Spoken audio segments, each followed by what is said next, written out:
Want to bring in former congressional candidate and Center for Urban Renewal and Education founder Star Parker this morning. Star, a recent column you had written that made the case that Trump backers were actually similar to Bernie Sanders backers. Tell us about it. Well, I met a few of them in South Carolina that were still deciding between Donald Trump and or Bernie Sanders. But there are a lot of common denominators when you think about the rhetoric up in Michigan all this week. Donald Trump wants to shut down the borders and shut down free trade, but yet he says that he's a conservative. Conservatives, traditional conservatives, want open markets and free trade because we believe that the competition makes you good. So it is hard to tell the difference now between the messaging of Donald Trump, Bernie Sanders, and Hillary Clinton. Yeah, but is that impacting his chances? It's not impacting his chances simply because when you think about some of the states like Michigan that are up for grabs, there's a mentality that's now in our general population that government has to do something for them.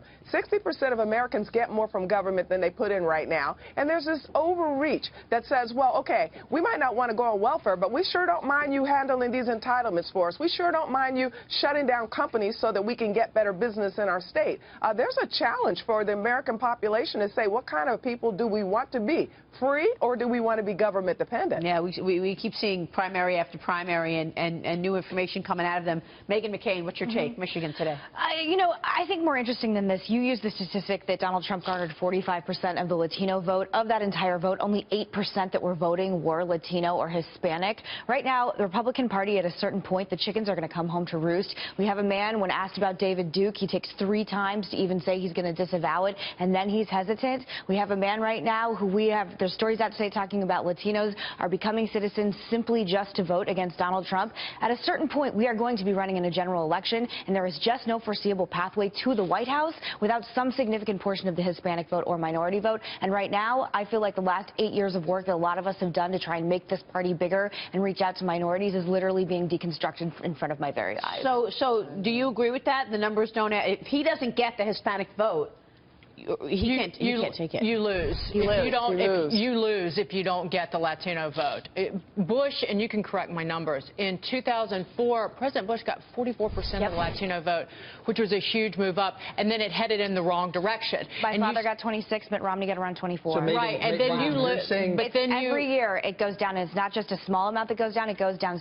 We're talking significant generation jump of numbers, and right now, again, I think it is comical and laughable that we are sitting here talking about how Donald Trump is somehow going to get the Latino vote. Megan, you're saying he got that 45%, but it was a tiny percent of the overall vote. Nobody came out. It represented less than 1% of the Latino population in Nevada. We're talking about caucus-going Nevada Republicans who are already Republicans, and this misnomer that all these Latino voters and Hispanic voters are going to come out in droves for Donald Trump is not only incorrect, it's irrational. I want to ask you, can I ask Megan about veterans and people in the military, because there are some ads that are being run in Florida. I think it's a multi-million-dollar ad spend featuring veterans who are anti-Trump, going after his lack of service in the military.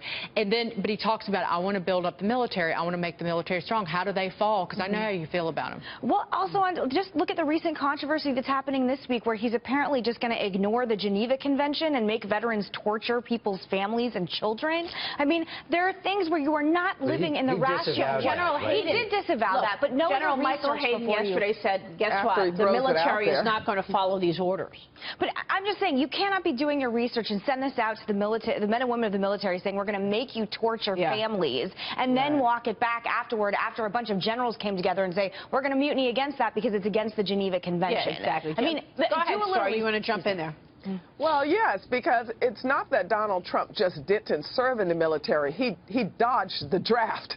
So we need to be honest about what we're dealing with here. Donald Trump decided he needed a medical leave to not go into the military, while then he's mocking John McCain, who was tortured on our behalf to keep us free. No, this is a very serious problem. People are trying to make it seem like Donald Trump's opposition is just the establishment, elite, let's get them. No, there are many, many problems, and I concur that after 10 years of work trying to build the case that freedom is of the interest in these minority communities as well as for the general population, and for him to be able to take that away in one election cycle, it's no wonder people are saying, let's get to convention and let's have a contested convention. Can I throw this out there, though, and something Wall Street Journal touches on today, that you could potentially have a lot more white male voters and even Democrats, union voters voting for Trump. But it's not true. Is that enough? But is that enough to replace the Hispanic vote that he's not getting? No. Okay. But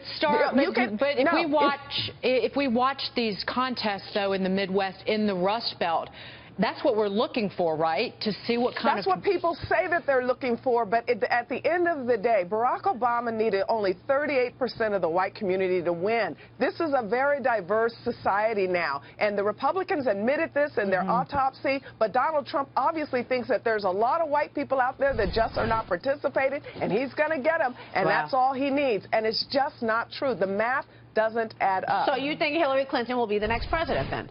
Well, there's going to be a contested convention, perhaps. Okay, so the contested convention first, but then, I mean, would it be Ted Cruz then?